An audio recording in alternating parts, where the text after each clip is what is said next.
আসসালামু আলাইকুম রহমতুল্লাহি ওয়া বারাকাতুহু। আশা করি আপনারা সকলেই ভালো আছেন। আমার একটি ইউটিউব চ্যানেল আছে, নাম হচ্ছে খালিদ হোমিও হল।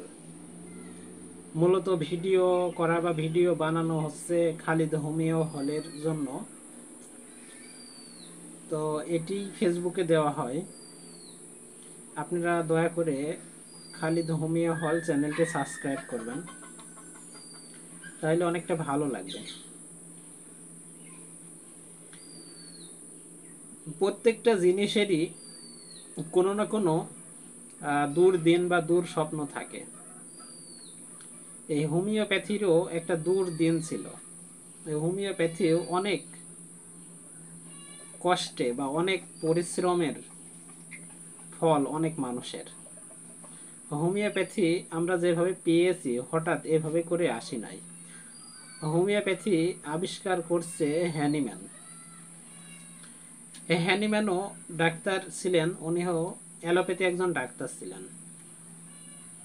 হ্যানিম্যান তার জীবন দশায় তিনি হোমিওপ্যাথি আবিষ্কার করেন। এই হোমিওপ্যাথি ওনার জীবনে অনেক ঝড়, হ্যানিম্যানের জীবনে অনেক বড় বড় ঝড় গেছে। হ্যানিম্যানও অনেক কষ্ট করছে এই হোমিওপ্যাথি নিয়ে। এরপরেই যে হোমিওপ্যাথি আমাদের হাতে পৌঁছাইছে এমন না। প্রত্যেকটা বিষয়ের শত্রুতা বা বন্ধুত্ব থাকে। এই হোমিওপ্যাথিরও অনেক শত্রুতা আসছে ইতিমধ্যে, তাদেরকে পাড়ি দিয়ে এই হোমিওপ্যাথি এই জায়গায় পৌঁছাইছে। এ কথা বললেই প্রথমে মনে হয় হোমিওপ্যাথির শত্রু মনে হয় অ্যালোপ্যাথি বা আয়ুর্বেদ বা হার্বাল বা এ ধরনের কোনো কিছু হবে, কিন্তু না। সবচাইতে বেশি শত্রুতা বা বেশি কষ্ট দিতে পারে আপনাকে বা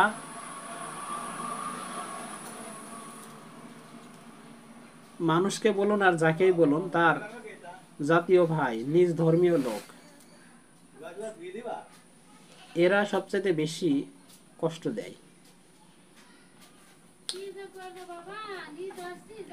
হোমিওপ্যাথিকেও সেম যে কষ্টগুলো দিচ্ছে, হোমিওপ্যাথি এই জায়গায় আসতে যতটা কষ্ট পাইছে, এটার মূলেও কিন্তু হোমিওপ্যাথি ডাক্তার গণেরাই বা হোমিওপ্যাথির বন্ধু রূপে যারা আসছে এরাই।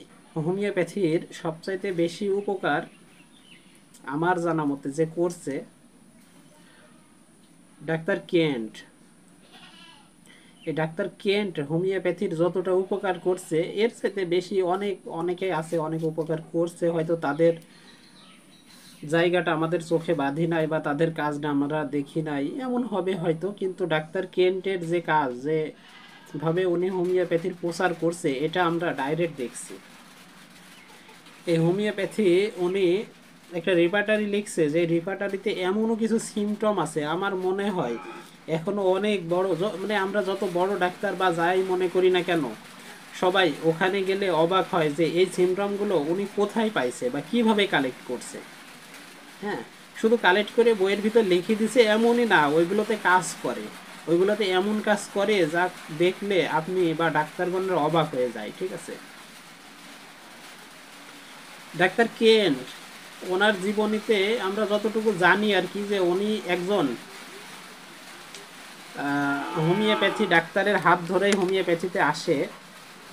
হাত ধরে বলতে ওনার একটা হিস্টোরি আছে। ওনার স্ত্রী, উনি তো উনিও একজন ডাক্তার ছিলেন অ্যালোপ্যাথি, এবং সম্ভবত উনি অ্যালোপ্যাথি একটা মেডিকেলের টিচার ছিলেন, যে লেকচার দিতেন। তো উনি, ওনার স্ত্রীর একটা রোগ ছিল, যে রোগটা হচ্ছে ওনার স্ত্রীর ঘুম হতো না। তো উনি তো নিজে ট্রিটমেন্ট করছে বা অ্যালোপ্যাথি দিয়ে ট্রিটমেন্ট করছে, সব বিষয়ে ট্রিটমেন্ট করছে, করার পরেও যখন ঘুম হচ্ছে না, ঠিক ওই মুহূর্তেই ওনার স্ত্রী কোথা থেকে সংবাদ পায় যে এখানে আশেপাশে একজন ডাক্তার আছে, একজন মুরব্বী আছে, যিনি হোমিওপ্যাথি ট্রিটমেন্ট করে। তো উনি আবার হাসি দেয় যে হোমিওপ্যাথি আবার ট্রিটমেন্ট, বা এটা আবার কেমন ট্রিটমেন্ট যে এত কিছুতে তোমার রোগ সারছে না আর হোমিওপ্যাথিতে রোগ সারবে, এরকম একটা মস্কারা করে। কিন্তু সবাই জানি আমরা খাদ্যমন্ত্রীর কাছে কিছুটা দায়বদ্ধ থাকি, কিছুটা হুকুম মানতে বাধ্য হই। তো উনিও তারপরেও রুগী ছিল, এই কারণে উনি ওনার কথা শুনে একজনকে পাঠায় যে ওই ডাক্তারকে একটু ডেকে নিয়ে আসো এবং দেখো উনি কি ট্রিটমেন্ট দেয়।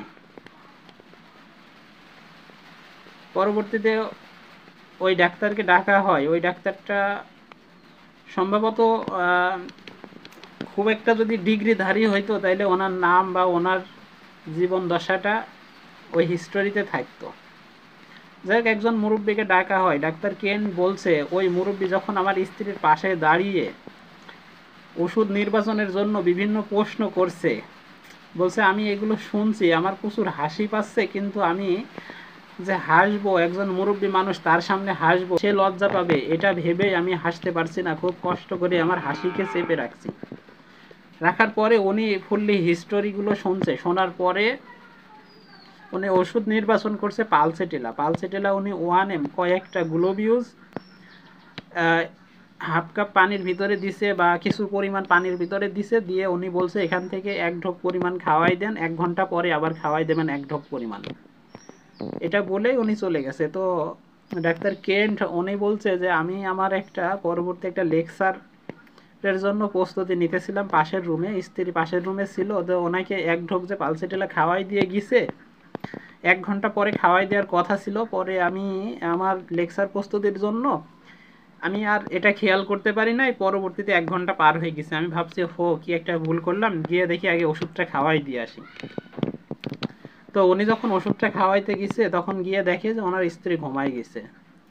উনি তো অবাক, যা এত ট্রিটমেন্ট এত কিছু করার পরে, এতদিন পর্যন্ত এত পরিশ্রম করছি বা এত কষ্ট করছে, এরপরে এই ওষুধে এত এত দারুণ রেজাল্ট, এটা দেখে উনি হোমিওপ্যাথির উপরে আকৃষ্ট হয় এবং হোমিওপ্যাথিতে আসে।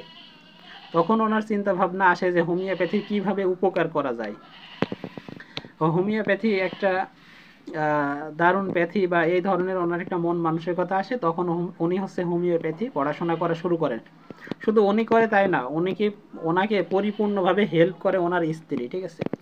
এমন আছে যে উনি একটা বই লিখছে, সম্ভবত আমি সঠিক জানি না, তবে কেন ম্যাটেরিয়া ম্যাটিকা যেটা আছে এটা সম্ভবত ওনার স্ত্রীর লেখা। হ্যাঁ, কেন্টের পাশাপাশি উনি ওনার স্ত্রী লিখছিল। তাই ওনারা সবচেয়ে বেশি উপকার করছে। তবে একটা ঘটনা বলি, কেন বললাম এই ইতিহাসটা, এটা তো বলার কোনো প্রয়োজন ছিল না। এটা এই কারণেই বললাম, দেখেন কেন্ট যখন রিপার্টারি লিখলো, ওই রিপার্টারি ছাপানোর জন্য যে পরিমাণ অর্থ দরকার ছিল এই পরিমাণ অর্থ ছিল না। তো আপনারা জানবেন ওই সময়ে একজন ডাক্তার ছিল উইলিয়াম বোরিক। আমরা উইলিয়াম বোরিককে খুব ফলো করি, ওনার বইও অনেক ভালো, উনিও ম্যাটেরিয়া ম্যাটিকার সঙ্গে রিপার্টারি দিয়ে রাখছে।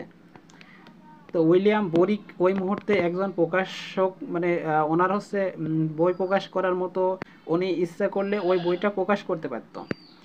তো যখন ডাক্তার কেন্ট ওনার কাছে যায় তখন ওইটা দেখার পরে উনি বলে আবার কি বই, এটা আবার প্রকাশ করতে হবে, এটা প্রকাশ করলে কি চলবে, এই ধরনের বিভিন্ন কথাবার্তা বলেন, ঠিক আছে।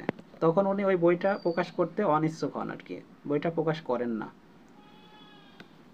পরবর্তীতে আমরা জানি ওই বইটা প্রকাশ হয়েছিল হচ্ছে পত্রিকার মাধ্যমে ছাপাই দিছিল, এই বইটা কে কে নেবেন আগে থেকে টাকা জমা দেন। তো পরবর্তীতে অনেকেই ওই বই নেওয়ার জন্য, কেন্টের কথা ছিল যে পরিমাণ বইটা বিক্রি হবে বা যে পরিমাণ টাকা দরকার তার চাইতে অনেক গুণ বেশি টাকা ওই মুহূর্তে উঠছিল।